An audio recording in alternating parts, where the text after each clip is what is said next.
What about the strike that was just announced that was in the Pacific? It seems second like one?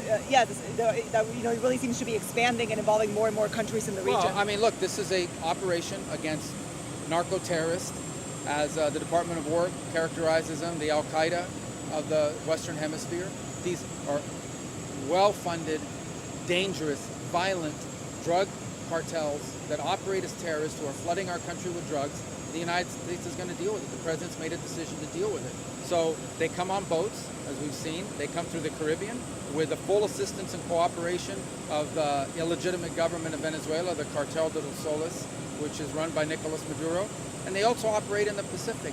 I think the difference between the Pacific and Venezuela is we have partners in the Pacific that are helping us, that are assisting us in counter-drug operations. We have people that we can work with over there in Ecuador, in El Salvador.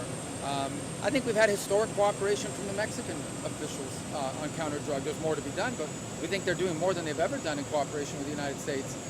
So I think that's a big difference between the Pacific and the Caribbean Basin. The challenge with the Caribbean Basin is you have a narco state in Venezuela run by a cartel. And I remind everybody, Nicolas Maduro, it's not just me saying it. People think I'm just calling the guy names. He's indicted by the Southern District of New York.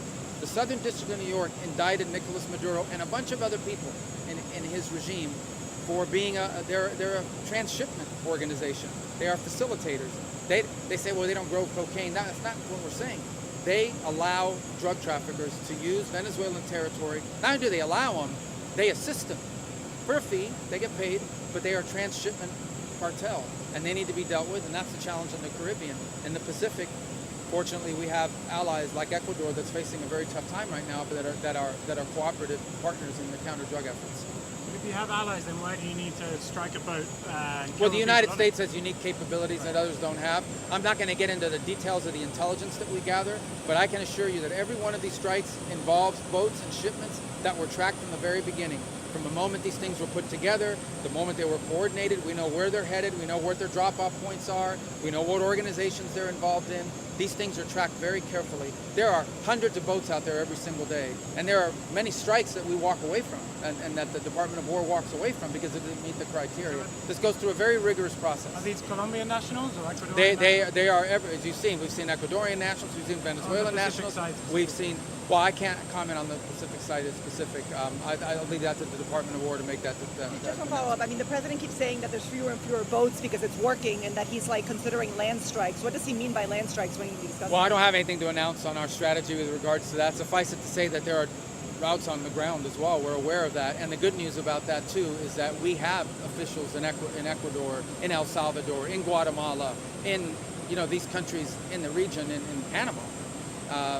And historically, by the way, with the Colombian authorities. Well, I think the Colombian authorities, when it comes to their military and their police, are still very pro-American. The only problem in Colombia is a lunatic president. The guy's a lunatic. He's a lunatic. And he's not well. And everybody knows he's very unpopular in Colombia. I don't know if you saw today, the Colombian Congress voted, I think it was 72 to 20, to designate the Venezuelan regime as a narco-terrorist organization. So it just shows you, it's unfortunate that people of Colombia have to deal with this guy until May of next year, but nonetheless, I don't have any news for you on exactly what our strategy is going to be. We wouldn't announce that on the ground, but I can tell you we have partners on the ground that are very capable and cooperative, and that from Mexico on through Central America and down, and yeah, as I said, the president's very serious about knocking out these narco-terrorists, the Al-Qaida of the Western Hemisphere.